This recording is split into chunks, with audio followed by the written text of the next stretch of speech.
오늘은 말씀을 듣기 전에 짤막한 뮤지컬 영상을 여러분에게 보여드리고 싶은데 찾아보니까 철로역정 뮤지컬이 있었더라고요. 지금은 그 막을 닫았는데 잠깐 그 한 대목인데 지난주와 오늘 이 주제를 가지고 짤막한 연결고리 영상 보도록 하겠습니다. 샬롬, 안녕하세요.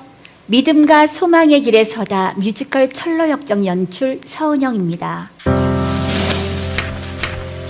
우린 지난 시간 순례길에서 누구를 만나느냐, 어떤 선택을 하느냐가 굉장히 중요하다는 사실을 알았습니다.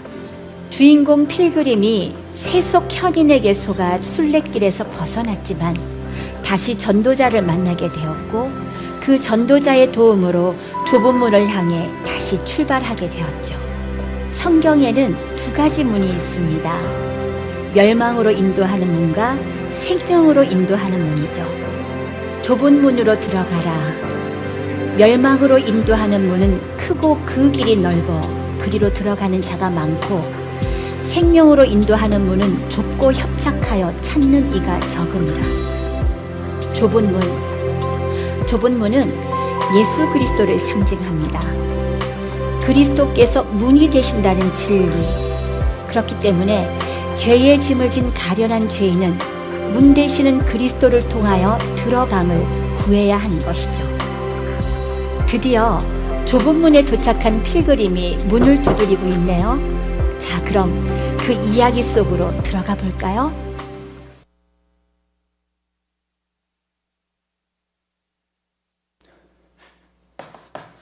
계세요! 전도자를 통해 예수 그리스도의 영원한 대속의 은혜를 가슴에 품은 필그림은 힘차게 문을 두드립니다. 계십니까? 그때 아무도 누군가가 안 계세요? 멋지게 등장합니다.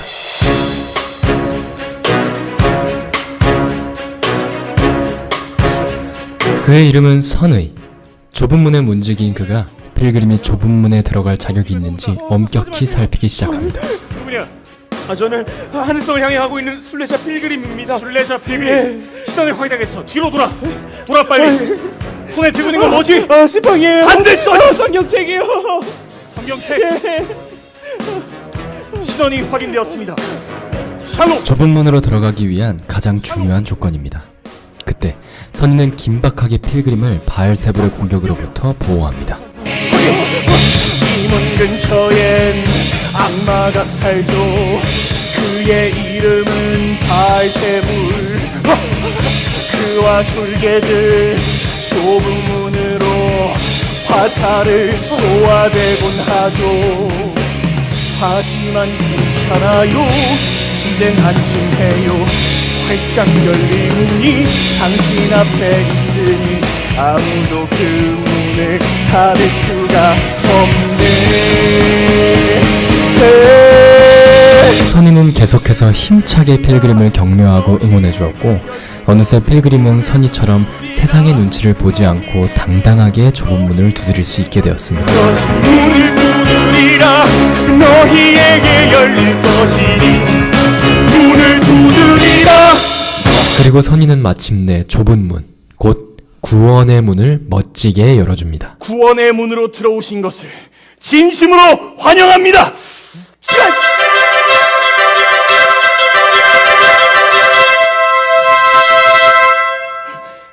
이제 안심하십시오. 활짝 열린 문이 당신 앞에 있으니 아무도 그 문을 닫을 수 없을 겁니다. 자,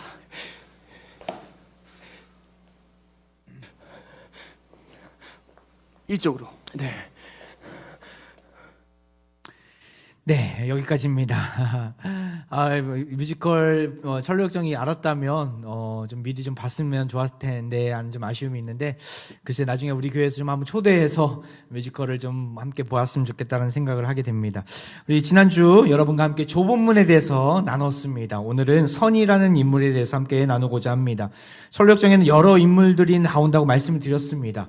그 인물들에서 풍겨나는 이미지에 따라서 선한 자인지 악한 자인지 우리는 잘 분별할 수 있어야 합니다.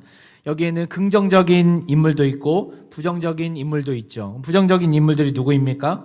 세상 속에서 활동하는 악한 사탄이나 또한 사탄의 노예가 된 자들을 의미합니다. 가령 지난 주간 우리가 보았던 고집이나 변덕, 또는 세속 현자 같은 자들이 그런 자들이죠. 긍정적인 인물들은 어떤 자들입니까? 그들이 상징하는 인물은 바로 예수님 그리스도입니다. 예수님이시고 또 하나님 나라의 백성들의 참 모습을 보여줍니다. 우리가 보았던 전도자나 돕는 자나 또 오늘 우리가 볼 선의가 그러한 인물들입니다. 오늘 여러분과 함께 살펴볼 선이라는 인물도 이러한 선한 목자 되신 하나님을 잘 드러내고 있는데요.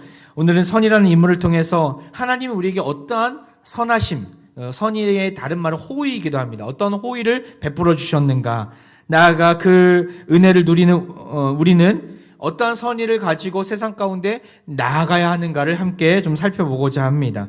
하나님은 여러 상황 가운데서 우리를 호의를, 선의를 베풀어 주셨는데 그중 하나는 불안함 가운데 있는 우리의 현실 속에서 하나님이 찾아와 주셨다라는 거예요. 오늘 본문이 그것을 증명하고 있습니다. 오늘 본문이 있는 이사야 41장의 배경은 이러합니다. 이사야는 사실 유다가 멸망한 뒤에 나타난 선지자가 아니었습니다. 그 한참 전이었던 한 100년에서 150년 전의 사람입니다. 바벨론 포로로 잡혀가기 한참 전의 사람인 것이죠. 하지만 하나님께서 주시는 계시의 말씀으로 100년 뒤에, 150년 뒤에 일어날 일들을 상세하게 기록한 것입니다. 그 내용이 오늘 본문이 들어있는 이사야 40장부터 66장까지, 마지막 장까지 잘 나와 있는데 이 40장부터 66장까지의 내용은 구약 속의 신약이다 할 정도로 예수 그리스도의 메시아 사역과 구속 사역을 잘 드러낸 성경 말씀이기도 합니다. 특별히 오늘 41장 말씀은 앞으로 일어날 그 상황에 대해서 이렇게 전제하고 말씀 나누고 있는데 이제 강대국이 일어날 것인데 거기에 보면 강력한 힘을 가진 한 왕이 세워질 것이다. 모든 세상 왕들이 그를 왕으로 지켜들 것이다. 온 열국이 들썩들썩 살기 위해서 발버둥치고 감당할 것이다. 살기 위해서 노력할 것이다 라고 예언하고 있는 말씀이 오늘 41장 말씀입니다. 41장 2절 말씀에 이런 말씀이 있어요. 누가 동방에서 사람을 일깨워서 공의로 그를 불러 자기 발 앞에 이르게 하였느냐. 열국을 그의 앞에 넘겨주며 그가 왕들을 다스리게 하되 그들이 그의 칼에 티끌 같게 그의 활에 불리는 촉에 같게 하매. 동방에서 한 사람이 깨어 일어날 것이다라는 것을 지금 전제하고 말씀하고 있어요. 열국이 그 앞에 복종하게 될 것이고 그가 왕들을 다스리는 왕 중에 왕이 될 것이다. 여기 보면은 그의 칼로 인하여서 티끌처럼 다 흩어질 것이고 그의 활에 불리는 촉에 같게 될 것이다. 불린다라는 것은 흩날린다라는 뜻이 담겨져 있습니다. 촉에는 지푸라기입니다. 지푸라기처럼 흩날리며 흔적도 없이 다 사라지고 하나의 나라로 통합될 것이다라고 지금 이사야 선지자가 예언하고 있는 말씀인 것이죠. 결국 열국은 어떻게 나아갑니까? 살아나려고 어떤 마음을 품습니까? 5절에 보면 섬들이 보고 두려워하며 땅끝이 무서워 떨며 함께 모여와서 다 두려워 떨고 있는 거예요. 무서워 떨고 있는 거예요.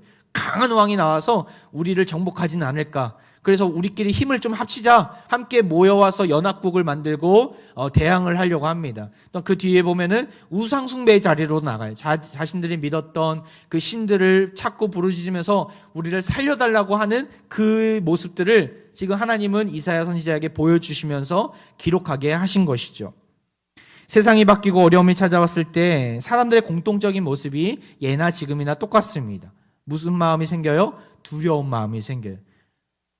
무서워하는 마음이 생기죠. 또한 나아가서 내가 의지하고 있던 어떤 우상이나 또한 돈이나 세상 것들을 그것을 향해서 나아가게 됩니다. 두려움에서 벗어나고자 다양한 방법들을 시도합니다. 여러분, 우리 믿는 자들은 어떻습니까? 우리는 지금 변화의 물결 앞에 있습니다. 많은 것들이 바뀌고 있어요. 어저께 음식점에 한 군데 갔는데 로봇이 다 움직이더라고요. 로봇이 서빙하고 로봇 물어보니까 로봇의 시급이 5,000원이라고 하더라고요. 대여를 해서 요즘 로봇 대여 사업이 많아갖고 그 서빙하는 로봇을 다 대여해서 시급 5,000원을 주면서 운영하고 있다고 하더라고요. 사람의 인건비가 너무나 비싸지니까 로봇을 반값으로 채용해서 활용하고 있는 것이죠. 4차 산업혁명 시대를 우리는 살아가면서 정말 많은 변화의 물결 앞에 급변하며 요동치고 있는 세상을 살아가고 있습니다. 사람들은 살고자 발버둥 칩니다. 어떻게 버틸 수 있을까? 여기가 좋다 하면 여기로 몰려가고 저기가 좋다 하면 저기로 몰려가는 세상입니다. 세상에 소망이 없는데도 착각하면서도 실패할 것을 알면서도 대안이 없기 때문에 여기저기 왔다 갔다 흔들리는 우리네 인생길을 보게 됩니다. 이것이 계속 반복되고 있어요. 하나님을 모르는 백성들이 겪고 있는 현실이죠. 우리는 믿는 자로서 어떻게 살아야 합니까? 이 급변하는 세상 속에서 세상 사람들과 같이 동조하면서 불안에 떨며 무서워해야 합니까? 우리가 가야 될 길은 분명합니다. 우리가 흔들릴 때도 있어요. 하지만 하나님께서 보여주시는 길은 분명한 것이죠. 나는 어디에 신경 쓰며 어디에 에너지를 소비하며 살아가고 있습니까? 양병무 씨가 쓴 감자탕 교회 이야기, 그 광염교회 이야기를 쓴 책이 있는데 그 내용에 보면 이런 대목이 있습니다. 자신을 좋아하는 사람과 자신을 싫어하는 사람의 비율이 95대 5 정도밖에 안 되는데 5를 생각하는데 95의 에너지를 사용한다는 사실입니다. 이런 구조 속에서 살면 당연히 늘 우울하고 슬프고 괴롭고 짜증 나는 거죠. 염려하지 말라는 말의 의미가 바로 5를 위해 95를 쓰지 말라는 것입니다. 여러분 여기 말이 참 동감이 되지 않습니까? 우리의 상황 가운데 어떤 사람이든 어떤 대상이든 상황이든 95%의 좋은 일들, 95%의 좋은 사람들이 내 곁에 있음에도 불구하고 약 5%의 사람들 또한 그 상황 때문에 나의 95%의 에너지를 거기다 다 소진시킨다라는 거예요. 여러 가지 그런 불안한 현실들, 무서워하는 현실들이 사실 5%밖에 되지 않는데 거기에 모든 에너지를 쏟아버리니까 나의 힘이 다 빠져버리는 것이죠. 여러분들은 그런 삶을 살아가고 있지는 않습니까? 우리가 이러한 급변하는 세대 속에서 또 이러한 세상 사람들이 혼란스러워하는 이 세대 속에서 우리는 어떻게 불안함을 이길 수 있을까? 어떻게 정말 이 시대 속에서 기쁨으로 삶을 살아갈 수 있을까? 오늘 우리에게 베풀어 주시는 하나님의 선의가 무엇인지 알면 됩니다. 하나님은 어떠한 분이신가? 하나님이 나에게 어떠한 선의, 어떠한 호의를 베풀어 주셨는가? 오늘 본문은 수천 년 전의 이야기가 아니라 나에게 지금 주시는 말씀입니다. 이것을 나의 말씀, 또한 나에게 주시는 말씀, 나에게 주시는 하나님의 선의로 받아들였을 때 우리는 불안함에서 벗어날 줄 믿습니다. 먼저 어떠한 호의를 베풀어 주셨습니까? 하나님은 먼저 우리에게 우리 각자를 가장 최고의 호칭으로 불러주셨다라는 거예요. 이러한 우리는 정말 별것도 아닌데 가장 최고의 호칭으로 반복해서 우리를 불러주셨다라는 거예요. 8절을 한번 볼까요? 같이 한번 읽어보겠습니다. 시작. 그러나 나의 종 너 이스라엘아, 내가 택한 야곱아, 나의 벗 아브라함의 자손아. 앞서 보았듯이 1절부터 7절까지는 세상 사람들이 지금 처하고 있는 상황 속에서 우상 숭배하고 자기들끼리 모여서 쑥닥쑥닥대면서 그 강력한 왕으로부터 고난으로부터 피하려고 발버둥 치는 모습을 보았어요. 그렇다면 이제 믿는 이스라엘 백성들, 하나님의 백성들을 우리는 어떻게 살아야 되는가? 여기 보면 그러나가 있는 거죠. 그러나 너희들은 다른 존재라는 거예요. 그러나 너희들은 구별된 존재다. 그들과 같이 동조하지 말고 그들과 함께하지 말고 너희들의 정체성이 무엇인지 분명히 알라라고 말씀하시면서 세 가지 호칭을 주십니다. 첫 번째 호칭이 뭐예요? 나의 종 너 이스라엘. 여기 보면 나의 종 너 이스라엘이 첫 번째 호칭이고요. 두 번째는 내가 택한 야곱, 이 두 번째 호칭이고, 세 번째는 나의 벗 아브라함의 자손, 이것이 세 번째 호칭입니다. 이것은 히브리어 단어로 세 단어 아주 운율에 맞게 하나님이 시적인 표현을 지금 하고 있는 내용들인데요. 먼저 나의 종 너의 이스라엘이 무슨 의미입니까? 바로 하나님 앞에서 우리는 종이라는 거예요. 의존적인 존재라는 것이죠. 우리가 하나님 앞에 종이며 하나님은 우리의 누구라는 거예요? 주인이라는 거예요. 주인의 의미가 무엇입니까? 종의 모든 것을 책임져 주는 자 아닙니까? 하나님은 우리 주인이 되어주셔서 너는 나의 종이 되어서 내가 너의 모든 것들을 책임져 주겠다. 내가 너의 끝까지 이끌어 주겠다. 이스라엘은 야곱이 야복강가에서 하나님과 씨름하면서 축복을 얻은 이름 아닙니까? 승리가 담겨져 있습니다.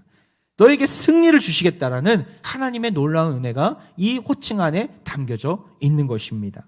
두 번째 호칭은 무엇입니까? 내가 택한 야곱이다. 야곱의 혈통으로 낳은 자손이라는 거예요.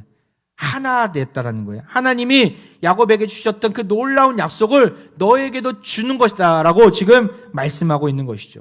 이스라엘의 백성들의 마음 가운데 지금 이사야로부터 한 150년 뒤의 일 아닙니까? 그 당시에 이스라엘 백성들의 모습은 어떠했습니까? 바벨론으로부터 정복당해서 바벨론의 포로로 잡혀가서 지금 메소포타미아 지역에서 유배 생활을 하고 있는 때 아닙니까? 다들 마음 가운데 상실감이 큰 거예요. 하나님이 나를 버리진 않았는가? 하나님 우리를 과연 기억하실까? 우리가 그 약속의 땅에서 벗어난 지 70년이 지났는데 우리가 과연 돌아갈 수 있을까? 여러 가지 낙심과 어려움 가운데 거하고 있는 그들에게 하나님은 다시 정체성을 말씀해 주시는 거예요. 내가 택한 야곱이다. 너희들은 내가 택하였다.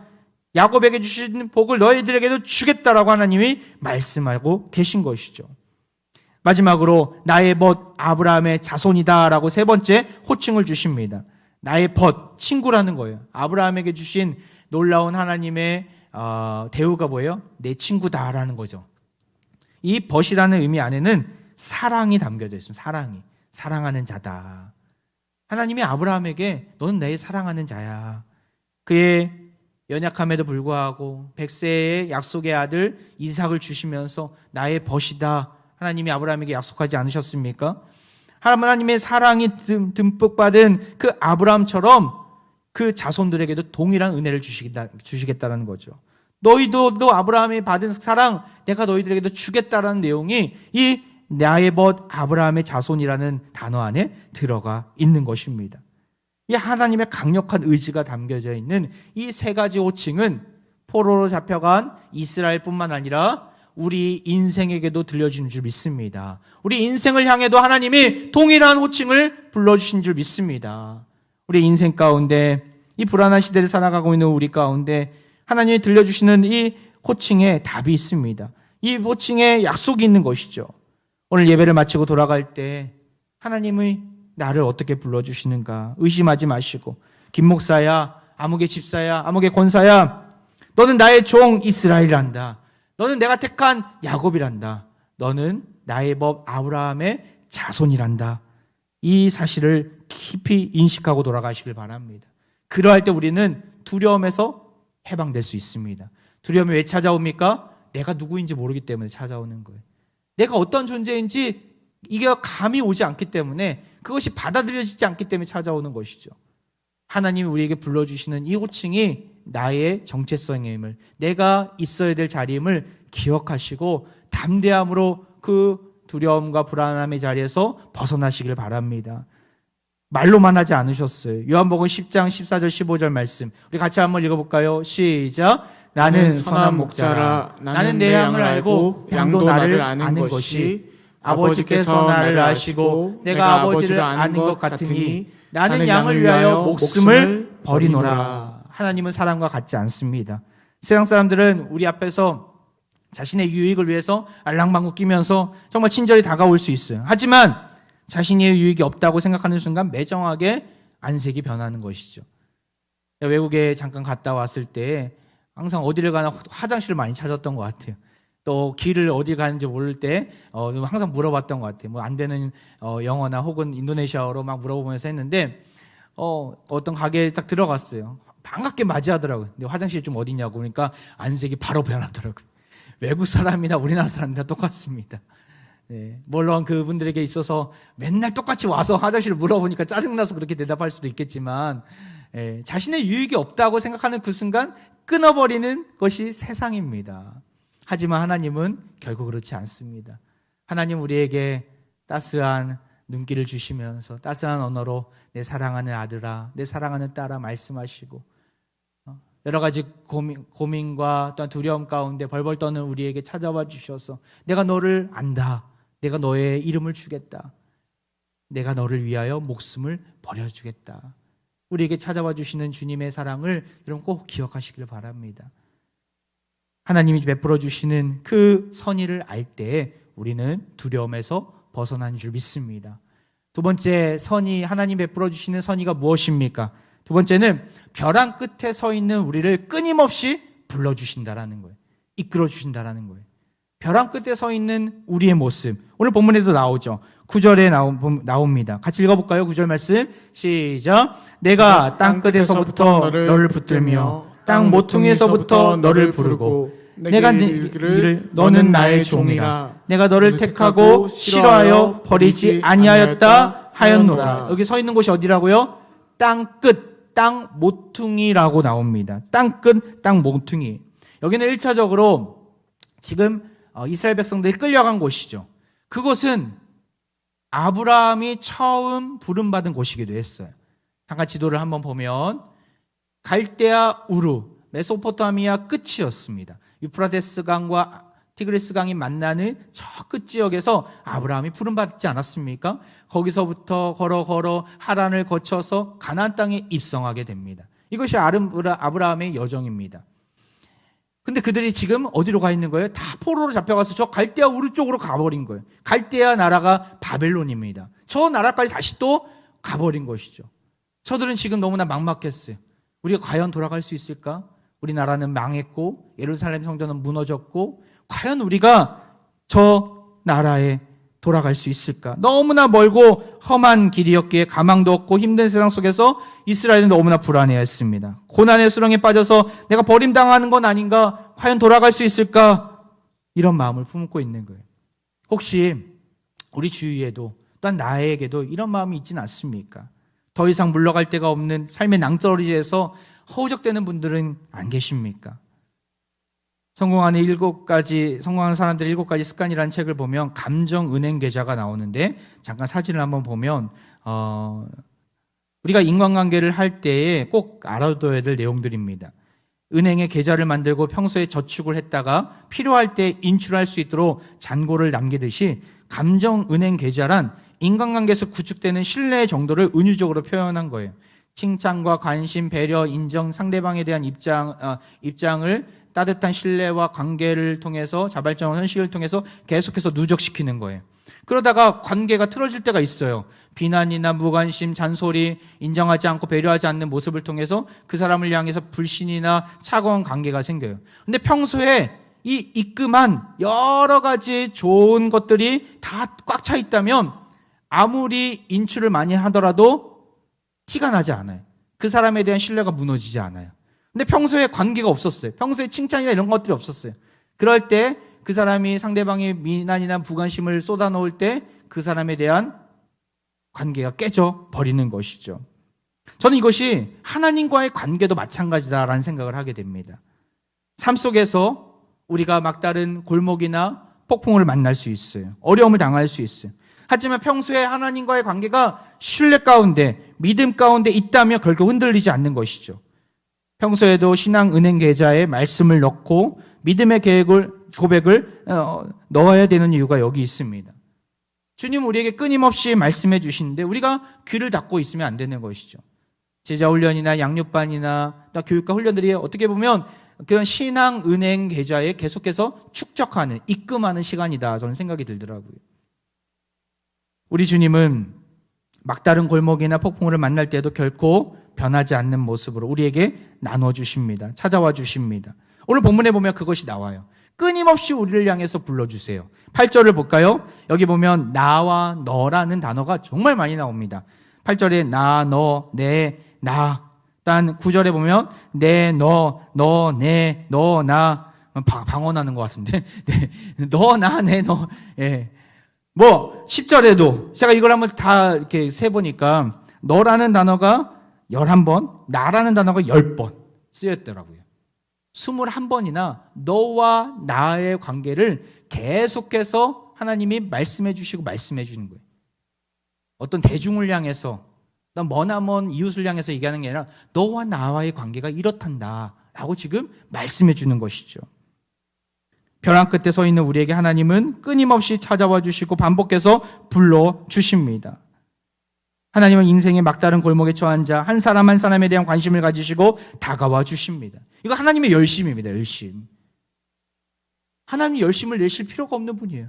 근데 우리 한 사람 한 사람 불러주시는데 온 힘을 다해서 너, 나 말씀해 주시면서 찾아와 주고 계신 거예요.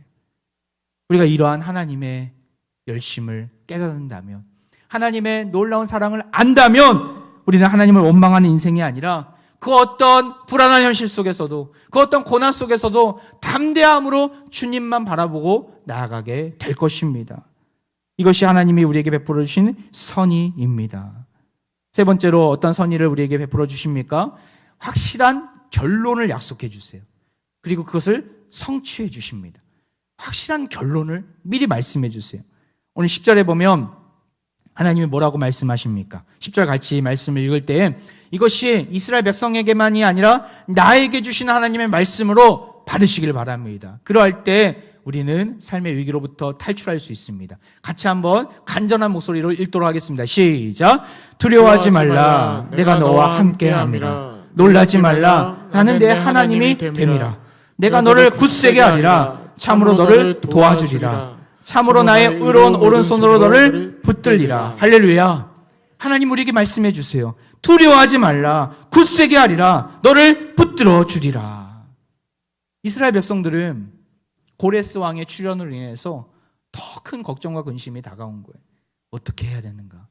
도저히 살아날 수 없겠구나. 도저히 이제는 돌아갈 수 없겠구나.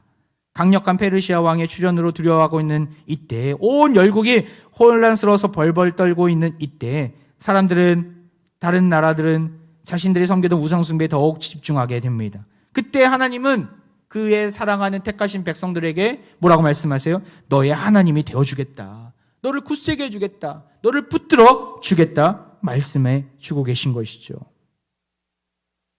겁을 먹고 소심해진 유배당한 유대인들을 향해 강하게 만들어서 두려움이 없게 해 하시겠다고 약속해 줍니다. 여기 의로운 오른손은 이스라엘을 구원하시는 하나님의 회복과 능력의 손인 줄 믿습니다. 이 하나님의 의로움이 새로운 정복자에게 임하여서 이스라엘이 다시금 일어설 수 있도록 선한 영향력을 끼치는 제사장 나라로 설 수 있도록 함께 하시겠다라는 거예요. 여러분 우리에게도 동일하게 주시는 약속인 줄 믿습니다. 이 하나님의 의로운 오른손을 기대하시기 바랍니다. 내 삶 가운데 가망이 없는 것처럼 보이고 도저히 소생케 될 수 없는 상황인 것처럼 보일지라도 믿음의 눈을 여시기 바랍니다. 하나님의 의로운 손이 여러분의 인생 가운데 놀랍게 임하게 될 날을 기대하시기를 바랍니다. 넘지 못할 파도가 있습니까? 넘지 못할 산이 있습니까? 지나고 보니까 다 넘지 않았습니까? 다 이기지 않았습니까? 하나님은 각양 좋은 방법으로 우리를 이끌어 내신 것이죠. 만약에 넘지 못했다면 이 자리에 우리는 있을 수 없습니다. 넘었기 때문에, 함께 하셨기 때문에 우리가 이 자리에서 하나님을 영화롭게 예배하며 나아가게 되는 줄 믿습니다. 이스라엘에게 주신 이 약속은 공허한 외침이 아니었어요. 우리는 이스라엘의 구약 성경을 보면서 100년 전, 100년 후, 200년 후의 모습을 한눈에 보게 되잖아요. 오늘 말씀도 성취되는 그때가 있었어요. 1차적으로 그들에게 놀라운 회복의 역사를 하나님이 허락하신 것이 아닙니까? 에스라서 1장 1절을 보면 이런 말씀이 있어요. 그 고레스가 정말로 하나님이 세우셔서 등극하게 됩니다. 그가 등극하자마자 왕 중에 왕으로 세워지자마자 무엇을 명령하게 됩니까? 바사왕 고레스 원년에 여호와께서 에레미야의 입을 통하여 하신 말씀을 이루게 하시려고 바사왕 고레스의 마음을 감동시키심에 그가 온 나라에 공포도 하고 조서도 내려 이르되 뭐라고 내립니까? 3절 말씀 우리 같이 한번 읽어볼까요? 시작. 이스라엘의 하나님은 참신이시라. 너희 중에 그의 백성 된 자는 다 유다 예루살렘으로 돌아가서 이스라엘의 하나님 여호와의 성전을 건축하라. 그는 예루살렘에 계신 하나님이시라. 할렐루야. 고레스가 150년 뒤에 나왔어요. 150년 뒤라는 세월이 지나고 나서 페르시아 고레스가 고대 근동 지방의 패권을 장악하게 됩니다. 등극하자마자 내린 명령이 무엇입니까? 놀라운 조서의 내용이 있어요. 뭐예요? 유다 땅 예루살렘으로 가서 성전을 건축하라는 명령이었어요. 그럼 고레스가 유대인입니까? 하나님을 믿는 백성이었어요? 아니에요. 이방인이에요, 이방인. 고대 근동 지역에서 가장 유력하고 영향력 있는 왕이었지만 이방인이었어요. 하나님을 몰랐던 자였어요. 근데 그가 어떤 경로로 하나님을 알게 됐는지 모르지만 오늘 말씀을 보면 하나님이 그의 마음을 감동시켜 주셨다고 얘기해요. 1절에 보면 감동시켜 주셨어요. 하나님이 움직여 주신 것이죠. 그래서 도저히 인간의 머리로는 상상할 수 없는 놀라운 내용의 조서를 지금 선포하고 있는 거예요. 이방인이 하나님을 알게 되고 하나님 뜻에 순종했다는 사실은 정말 놀라운 일이 아닐 수가 없습니다. 이스라엘 백성들을 예루살렘으로 복귀시키고 귀환시키고 그들이 예루살렘 성전을 건축할 수 있는 모든 것들을 채워주고 필요한 것들을 공급해 주게 됩니다. 이것이 어떻게 가능한 일입니까? 우리 인간의 머리로는 도저히 상상할 수 없는 일인 것이죠. 하나님이시기 때문에 하나님이 그들과 함께 하셨고 그토록 간절히 기도하는 그들의 기도 가운데 응답하시고 때가 되었을 때 고레스의 마음을 움직여 주셔서 감동시켜 주셔서 하나님이 하신 줄 믿습니다. 그래서 하나님은 150년 전부터 미리부터 놀라지 말라라고 얘기를 하신 거예요. 놀라지 마. 내가 할 거야. 우리에게도 동일한 은혜를 주신 줄 믿습니다. 우리 삶 가운데 여러 가지 어려움이 있어요. 고난이 있어요. 저도 일주일 동안 만나는 분들마다 여러 기도 제목들을 넣으면 참 쉽지가 않다.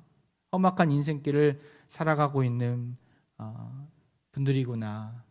같이 기도하자. 같이 힘을 넣어드리고 말씀을 나누고 함께 할 때가 참 많이 있는데 참 쉽지 않음을 보게 됩니다. 하지만 우리는 이미 결말을 알고 있는 자들인 줄 믿습니다. 한번 어떤 드라마를 봤는데 한 남자가 한 시대를 살았다가 억울하게 죽게 됩니다. 그러다가 재벌집 막내로 태어나서 그 기억을 토대로 세상을 미리 아는 자가 되지 않습니까? 어떤 그 드라마를 보신 분은 알겠지만 월드컵도 다 맞추고 그러면서 승승장구하는 모습을 본 적이 있었는데 말도 안 되는 줄거리죠. 그 주인공을 보면서 나도 좀 저랬으면 좋겠다. 복권 좀 더 빨리 이렇게 좀 알고 미리 좀 당첨도 하고. 근데 돌이켜보니까 제가 알고 있더라고요. 무엇을? 결말을 알고 있더라고요. 결말을. 우리 크리스찬들은 다 결말을 알고 있는 자들인 줄 믿습니다. 물론 과정은 모르죠. 그 때와 시는 모르죠. 하지만 어떤 결말을 알고 있어요? 예수 그리스도가 이 땅 가운데 다시 오셔서 모든 악인들을 다 멸망시키시고 하나님을 신뢰하는 백성들을 반드시 구원해 내실 그날을 우리는 알고 있지 않습니까? 기대하고 있지 않습니까? 말로만이 아니라 실제로 예수님이 이 땅 가운데 오심을 우리는 믿고 있는 자들 아닙니까?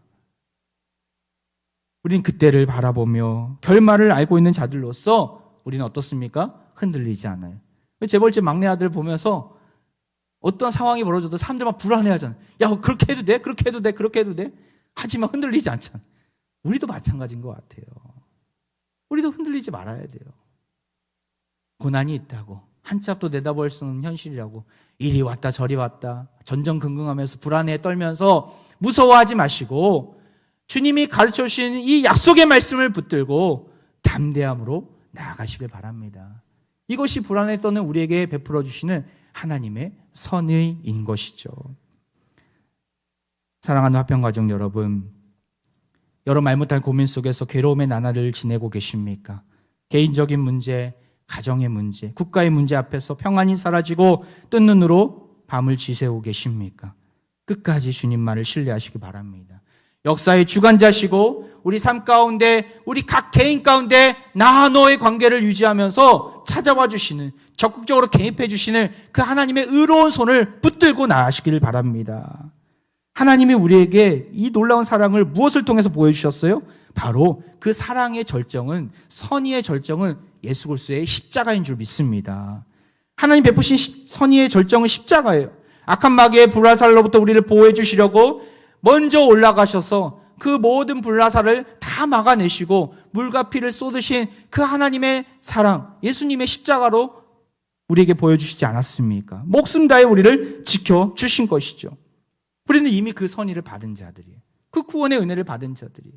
그렇다면 우리가 어떻게 가야 될 것인가? 오늘 마지막 구절인데 디도서 2장 14절 말씀 같이 읽어볼까요? 시작! 그가 우리를 대신하여 자신을 주심은 모든 불법에서 우리를 속량하시고 우리를 깨끗하게 하사 선한 일을 열심히 하는 자기 백성이 되게 하려 하심이라. 할렐루야. 우리를 깨끗하게 하신 이유, 선의를 베푸신 이유가 뭐예요? 선한 일을 하게 하시려고. 선한 일이 무엇입니까? 하나님은 선이시라. 하나님이 원하시는 일이에요. 하나님이 원하시는 일이 선한 일입니다. 이 땅 가운데서 정말 착하게 살아야 합니다. 나아가 하나님이 원하시는 일들을 해야 합니다. 그 중에 가장 대표적인 일이 무엇입니까? 이번에 우리 미미팀을 구성하면서 이렇게 아름다운 전도지 4종류를 만들었어요. 여기 보면 다양한 주제가 있죠. 예수 그리스도는 누구이신가? 나아가서 하나님은 나와 함께 계십니다. 또한 인생의 짐이 무거우십니까? 영생을 얻는 축복의 인생, 축복된 인생이라는 주제로 여러 다양한 이야기를 담은 4가지 소책자를 만들었습니다. 여러분이 다 나눠드리고 싶은데 수량이 부족해서가 아니라 사모하는 분들만 가져가시라고 로비에 비치했습니다. 이것을 나만 읽는 것이 아니라 뭐예요? 이 하나님이 베푸신 선의의 내용이 여기 다 들어가 있어요. 이것을 주님을 알지 못하고 방황하고 불안에 떨면서 전전긍긍하는 백성들이 있다면, 주변 사람들이 있다면 나눠주시길 바랍니다. 증거하시길 바랍니다. 이것이 하나님이 원하시는 선한 일 중에 하나인 것이죠. 나아가 우리에게 주어진 교육과 훈련의 자리, 가정교회를 통해서 또한 내게 주신 사명, 선교적인 사명이 있습니까? 하나님이 원하시는 일이라면 온 마음 다해, 온 힘 다해 주님 앞에 쓰임받는 그런 시간들 되기를 바랍니다. 흔들리는 세상 속에서 결코 두려워하지 마시고 땅끝에 있다고 낙심하지도 마시고 역사의 주권자이신 하나님이 주시는 그 담대함을 가지고 담대히 믿음의 발걸음을 내딛는 사랑하는 모든 화평의 가족들 되기를 주의 이름으로 축원드립니다.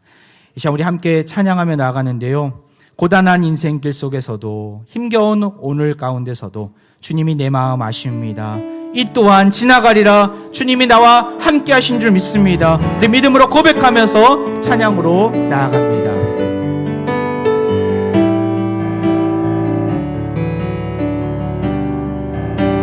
고단한 인생길 힘겨운 오늘도 예수 내 마음 우리 가슴에 손을 얹고 찬양합니다. 지나간 아픔도 지나간 아픔도 마주할 세상도 예수 내 마음 아시네. 하루를 살아도 기쁨으로 가리 예수 늘 함께 하시네.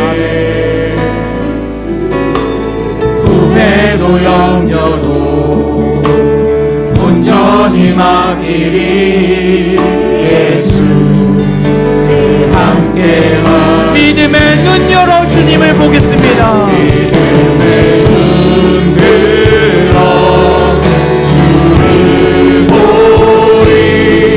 이 또한 지나가리라. 주어진 내 삶의 시간 속에 주의 믿음의 눈 들어 주를 보리. 믿음의 눈 들어 주를 보리. 이 또한 지나가리라.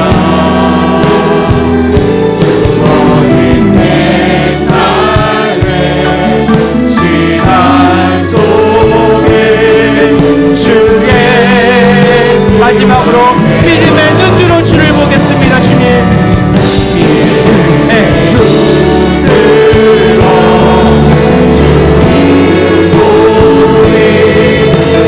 또한 지나가리라. 주어진 내 삶의 시간 속에 주의 뜻 알게 하소서. 늘 언제나 늘 가까이 의로운 오른손으로 우리를 붙들고 계시는 주님을 찬양합니다. 흔들리는 세상 속에서 우리 믿음도 흔들리고 벼랑 끝에서 연약함으로 서 있는 우리 자신을 보게 됩니다. 주여, 연약한 우리를 불쌍히 여겨 주옵소서. 하나님의 선의를 기억하게 하시고 우리를 각자를 한 사람 한 사람 부르시고 약속하신 하나님의 그 신실함만을 신뢰하게 하여 주옵소서. 우리 인생의 믿음의 여정의 끝은 승리이고 부활임을 믿사오니 유일한 역사의 주관자이신 하나님만을 신뢰하게 하시고 주님만을 증거하고 담대함으로 나아가는 우리 인생들 다 되게 하여 주옵소서. 이 시간 아픈 부위에 손을 얹고 기도합니다.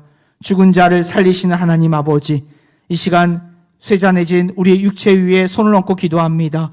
여호와를 앙망하는 우리에게 독수리 날개치며 올라감같이 새 힘을 더해 주옵소서. 다른 박질하여도 곤비하지 않게 하시고 걸어가도 피곤하지 않는 강한 힘을 넉넉히 공급해 주옵소서. 그리하여 주님 명하신 사명을 기쁨으로 감당할 수 있는 주의 백성들 다 되게 하여 주옵소서. 늘 언제나 우리 편이 되어주시는 예수 그리스도 이름으로 간절히 기도하옵나이다. 아멘.